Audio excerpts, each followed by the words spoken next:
বিয়ে কিংবা সন্তানের মা হয়ে গেছেন বলে জীবনে আর কিছুই পাওয়ার নেই, এই ভাবনা বন্ধ করুন। বেসিক্যালি জীবন শুরু হয় 30-এর পর থেকেই।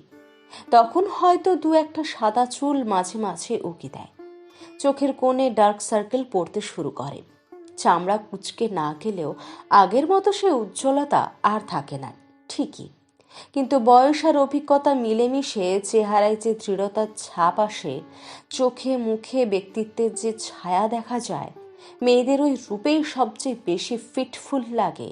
উচ্ছ্বাসের বয়সে সৌন্দর্যের চেয়েও ধীর স্থির বুদ্ধিদীপ্ত চোখমুখ, কর্মক্লান্ত চেহারা, দায়িত্ব কর্তব্যে মলিন হওয়া হাতটার সৌন্দর্য একটু অন্যরকম হয়, কারণ মেয়েরা তখন নারী হয়ে ওঠে।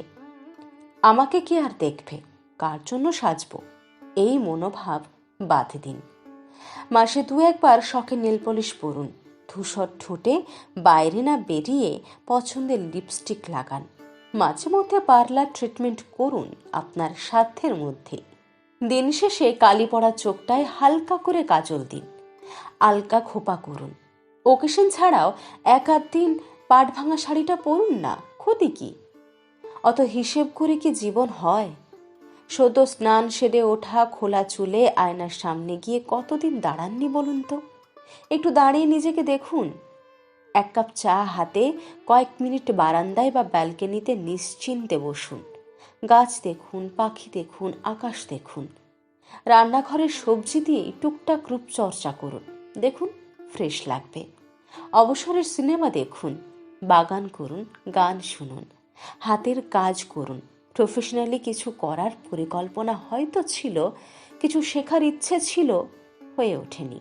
আজই শুরু করে দিন, দেখবেন আগের মতো কনফিডেন্স ফিরে পাচ্ছেন। সবসময় স্বামী ছেলে মেয়ের পছন্দসই রান্না না করে সপ্তাহে অন্তত একটা দিন নিজের পছন্দের রান্নাগুলো করুন। বিকেলে বাড়ির এক্সট্রা কাজকর্ম বাদ দিয়ে 2-1 দিন কাছে পিঠে হেঁটে আসুন। একা হলে একাই সই। বাজারে শুধুমাত্র সবজি কিংবা মাছ কেনার জন্য না গিয়ে মাঝে মধ্যে আইসক্রিম পাপড়ি চাট খেতেও যান। আগের মতো টক ঝাল দিয়ে ফুচকা খাওয়ার আনন্দ নিন, দেখবেন মনের কত অবসাদ চোখের জলে গলে কখন বেরিয়ে গেছে।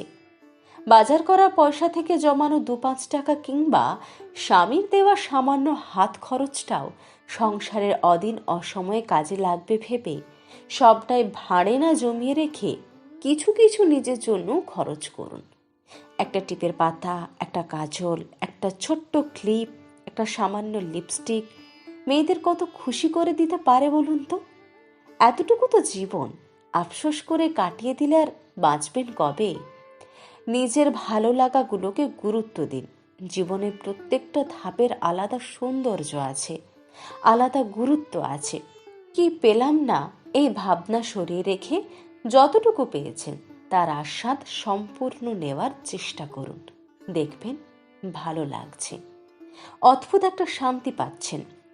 24 ঘন্টার মধ্যে নিজের জন্য একটু সময় অন্তত দিন, দেখবেন সংসারের বোঝাটা পিঠ থেকে অল্প হলেও নেমে গেছে। শ্রান্ত ক্লান্ত মনে কোনো কাজ ভালো হয় না, তাই ফ্রেশ হওয়া খুব জরুরি। হোমমেকারদের দায়িত্ব সব থেকে বেশি, তাই যে কোনো মূল্যে নিজেকে ভালো রাখুন, নিজের পরিচর্যা করুন। একটা গাছকে নিয়মিত জল সার দিলে, যত্ন করলে সে ভালো ফল দেয়। তেমনি নিজেকে যদি অনেকটা ভালোবাসেন, ভালো রাখতে পারেন, তবেই আপনি বাকি সকলকে ভালো রাখতে পারবেন। আয়নায় নিজেকে সুন্দর দেখায় তৃপ্তি আলাদা, আর সব সময় অন্যের জন্য নয়, কখনো কখনো নিজের জন্যও তো নিজেকে ভালো রাখতে হয়, তাই না? কলমে পার্বতী মোদক।